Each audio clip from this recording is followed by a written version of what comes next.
नमस्कार दोस्तों, स्वागत है आपका डॉक्टर संजय वेब के यूट्यूब चैनल में।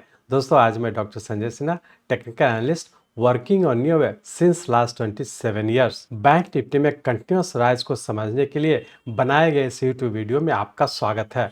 बैंक निफ्टी में प्रेजेंट वेव एक्शन फॉलो करने के मोड्स एंड टेक्निक्स को सीखें। हम यहाँ आपको डीप इंसाइट्स और प्रैक्टिस से इक्विप करने के लिए हैं। करंट सिचुएशन में बैंक निफ्टी में बड़े डिग्री वेव, शॉर्ट टर्म से छोटे degree wave, very short term को घटते क्रम में देखते हुए बैंक निफ्टी में किस प्लेस पर है उसे रियल टाइम चार्ट पर समझें। डियर सब्सक्राइबर्स एंड व्यूअर्स, हमेशा की तरह बैंक निफ्टी में trading and investment decision market की डायनेमिक्स एंड रिस्क टॉलरेंस पर सावधानी पूर्वक विचार करके किए जाने चाहिए।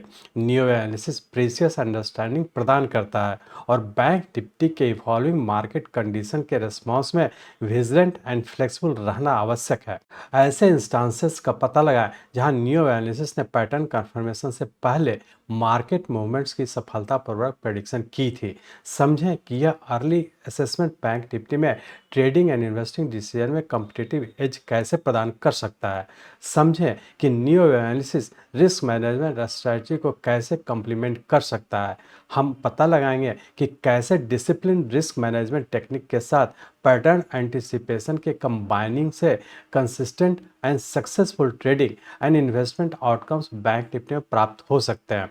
डियर फ्रेंड्स, याद रखें प्रैक्टिकल एप्लीकेशन महत्वपूर्ण है। हम आपको रियल वर्ल्ड केस स्टडीज के माध्यम से बताएंगे कि कैसे न्यू एनालिसिस आपके अंडरस्टैंडिंग एंड कंसेप्ट्स क्लियर करने में मार्गदर्शन कर सकता है। इस वीडियो में हम करंट बैंक निफ्टी सिचुएशन में शॉर्ट पोजीशन से बचने पर जोर देते हैं। हम स्टॉप लॉस के क्रूशियल रोल को एक्सप्लेन करेंगे। न्यू वेव को फॉलो करते हुए बैंक निफ्टी में किस प्लेस पर है उसे रियल टाइम चार्ट पर देखकर समझें। जब बैंक निफ्टी के वेव स्ट्रक्चर को सही ढंग से लेवल किया जाए तो ये इजी एंड ट्रांसपेरेंट तरीके से बताएगा कि बैंक निफ्टी एक बड़े डिग्री के ट्रेंड के साथ है कि अगेंस्ट है। न्यू एनालिसिस के डिफरेंट हिडन लेयर्स को अनकवर करें जो बैंक निफ्टी में इमेंस प्रॉफिट दे सकता है। चलिए इन सभी चीज़ों को समझने के लिए चलिए हम लोग चलते हैं बैंक निफ्टी के रियल टाइम चार्ट पर। ये बैंक निफ्टी का हम लोग का डेली चार्ट है और इस डेली चार्ट में हम लोग देख रहे हैं कि हम लोग का 21 जुलाई 2023 को हम लोग का एक 5 वेव कंप्लीट किया था और इसके बाद हम लोग यहाँ से करेक्टिव फॉल में इंटर कर चुके थे और करेक्टिव फॉल के तहत देखे थे कि हम लोग का नीचे का ये जो कि 3 वेव में आया था और ऊपर हम लोग पुनः बी के फॉर्म में ऊपर गए थे और ये भी हम लोग का 3 वेव में गया था और उसके बाद हम लोग यहाँ से जो फिर से करेक्टिव फॉल के तहत आए तो ये भी हमारा 3 में ही कंप्लीट किया। इस तरह से हम लोग कह सकते हैं कि या तो हम लोग का ए बी सी, लेकिन चूंकि इसका सी वेव हम लोग का 5 लेग में नहीं है तो बहुत ज़्यादा संभावना है कि हम लोग का जिसे हम लोग ए बी और सी वेव समझ रहे थे ये हमारा डब्ल्यू एक्स और वाई के पैटर्न में इस पॉइंट पे कंप्लीट किया जो 26 अक्टूबर 2023 को कंप्लीट किया। इस तरह से हम लोग कह सकते हैं कि यहाँ से करेक्टिव फॉल की तरह 3 3 और 3 में कंप्लीट करके और पुनः यहाँ से हम लोग ऊपर की ओर कंटिन्यू किए हैं। लेकिन यहाँ पे भी हम लोग देख रहे हैं कि यहाँ पे हम लोग का वाई वेव कंप्लीट करने का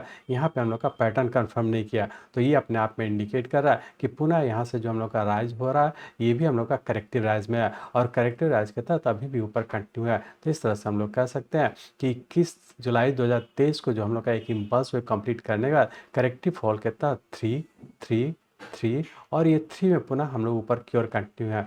तो अब हम लोग ये देखने की कोशिश करेंगे कि चूंकि यहाँ पे हम लोग का एक 3 वे पैटर्न कंप्लीट किया और उसके बाद फिर से हम लोग यहाँ पे पुनः जो ऊपर की ओर कंटिन्यू किए तो यहाँ पे हम लोग का पैटर्न कंफर्म नहीं किया है तो ये अपने आप में इंडिकेट कर रहा है कि यहाँ से जो राइज हो रहा है ये भी करेक्टिव राइज हो रहा है। अब हम लोग ये देखने की कोशिश करेंगे कि इसके सबऑर्डिनेट वेव में किस तरीके का पैटर्न का फॉर्मेशन हो रहा है और आने वाले समय में क्या होने की संभावना है। उसके लिए हम लोग इस डेली चार्ट को कन्वर्ट करते हैं आवरली चार्ट में और हम लोग ये एनालाइज करने की कोशिश करें कि यहाँ से जो मूवमेंट हुआ है इसके सबऑर्डिनेट वे में किस तरीके से जा रहा है और आने समय क्या होने की संभावना है।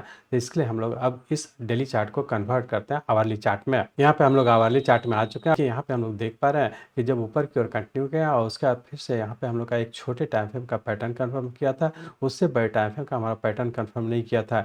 ये इंडिकेट कर रहा था कि चूंकि यहाँ छोटे टाइम का पैटर्न कंफर्म करके और फिर से इसके ऊपर चला जा चुका है तो ये अपने आप में इंडिकेट कर रहा है कि यहाँ से ऊपर की ओर जो कंप्लीट किया ये हमारा ए हो गया और उसके बाद यहाँ से हम लोग लोग करेक्टिव वेव के तहत बी और पुनः हम लोग यहाँ से सी वेव के फॉर्म में ऊपर कंटिन्यू कर चुके हैं। अब यहाँ से हम लोग जब zero B trend line draw कर रहे हैं, इस पॉइंट को बी टच कर रहा है तो ये हमारा बी वेव हो गया और पुनः हम लोग यहाँ से सी वेव के फॉर्म में ऊपर कंटिन्यू कर चुके हैं। अब हम लोग ये देखने की कोशिश करेंगे कि यहाँ से जो ऊपर करेक्टिव राइज में सी वेव के फॉर्म में ऊपर कंटिन्यू किया है तो इसके तहत हम लोग का पूरे वीक में क्या होने की संभावना है। तो जैसा कि आप लोग जानते हैं ये हमारा बी पॉइंट है, तो इस सी वेव के लिए हमारा यही जीरो पॉइंट हो गया और ये ही हमारा पूरे वीक के लिए हमारा ये स्टार्टिंग लेवल है। और जैसा आप लोग जानते हैं कि जो वेव का जो स्टार्टिंग लेवल होता है वही हमारा स्टॉप लॉस होता है। तो पूरे वीक के लिए हमारा स्टार्टिंग लेवल 43,200 और यही हमारा स्टॉप लॉस हो गया। तो पूरे वीक के लिए हमारा स्टॉप लॉस है 43,200।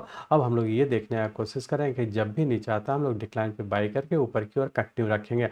अब थोड़ा सा हम लोग टाइम को एनालाइज कर लेते हैं। तो यहाँ पे हम लोग देखेंगे हम लोग का यहाँ पे करेक्शन पूरा करके फिर से जब ऊपर की ओर कंटिन्यू किया था तो यहाँ से हमारा ए वेव तक जाने में हम लोग का रफली 15 दिन लगा और जबकि बी वेव बनाने में हम लोग का रफली 4 डेज लगा। तो बहुत ज़्यादा संभावना है कि जैसा आप लोग टाइम रूल को जानते हैं जो कि एडवांस कोर्स में आप लोग से डिस्कस किया है कि जिसमें कि आप लोग को बताया गया कि सी वेव या तो हम लोग का 9 दिन का होगा या फिर बहुत ज़्यादा संभावना है कि फिर से 15 दिन का होगा।